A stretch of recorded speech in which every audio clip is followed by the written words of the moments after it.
Hello there, my name is Rachel. The first time you see my channel, I use review cartoon series, anime series, so something completely random. And today we'll talk about the mighty ones from Hulu Originals. And yes, this is something I wasn't sure what to expect, especially I saw the trailers. Seeing, I thought it was okay. That's the at least the image I got of the trailers. When I started watching this series, I was sort of surprised because how creative and interesting what they did with this show.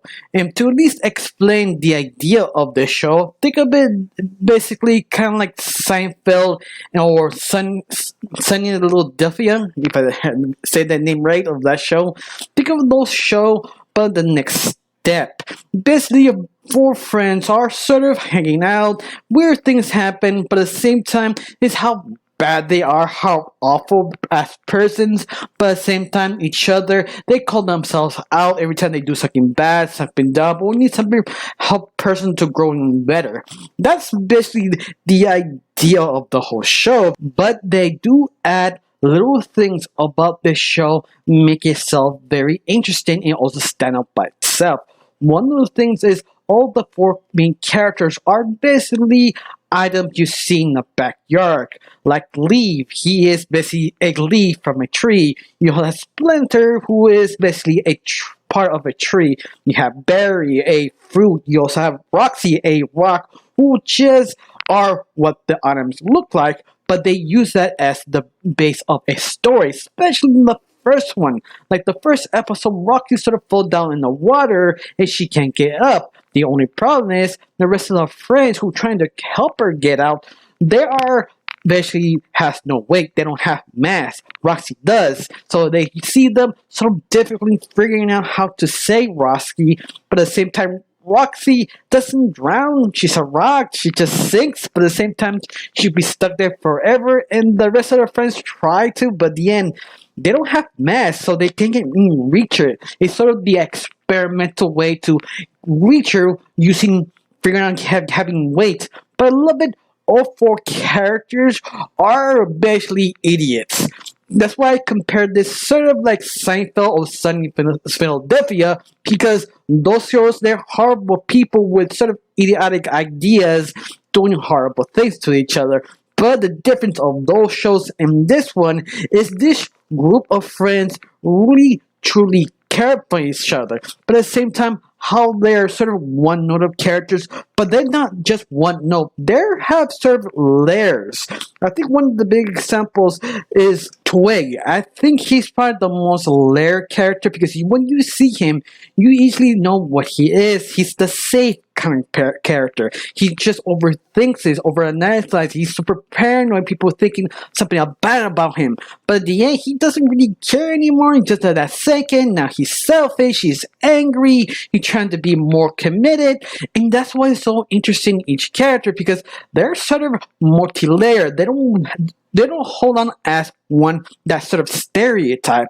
For example, Barry, another good character who is especially the moron of the group. Of course, the whole group are idiots, but Barry is specifically the dumb one. But at the same time, who is sort of sensitive, who like do stupid stuff, but at the same time, she doesn't. She trying to be a little bit mature when she can, but at the end, it's all about her friends and her fun.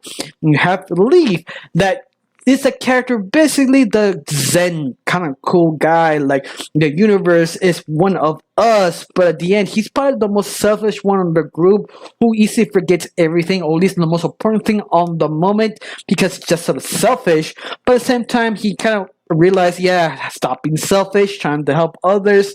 You also have Roxy, the leader, who is basically the smartest one in the group, but she's not the genius.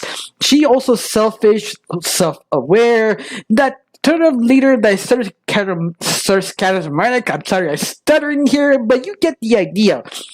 Each character is multi-layered, but they how the relationship, how they act with each other, make the series kind of completely worth watching. Also, the kind of little people they actually are. I mean, they're very small objects outside of a yard. You see the house, you see them so small walking through, but everything they react to or handle is super big in the sea sort of exploration type of show because they talk about sap. What is sap? Why it's so sticky? Should we eat it? It's sort of an educational show by accident. In fact, maybe refer to it as more like an educational comedy because they do sort of questioning things like where eggs come from, who birds would take them back, yes and no. So ironic sort of humor, but at the same time, it's sort of interesting how they sort of talk about the sort of things. But at the same time, they don't know sort of subjects. Like for example, they see a glass that they don't know what it is. It's sort of visible wall. They're freaking out. They really don't know what to do.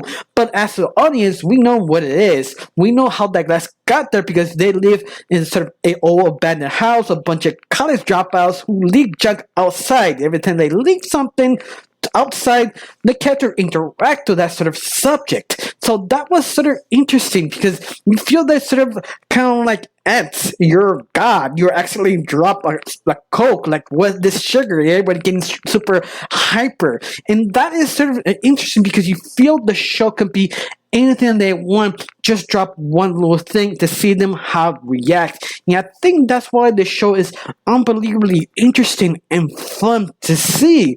Of course, it's not the most original. You've seen this before. You see a lot of cartoons, especially in anime.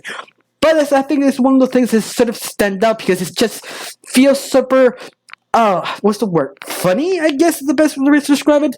But besides, it has one little bad thing, something super minor. It depends on you. You will want to watch it or not. It has a lot of totally humor, kind of disgusting type of humor that you would like that, you will enjoy the series. If you're not, you probably walk away. But the question is, I recommend it, yes or no? I had to say yes.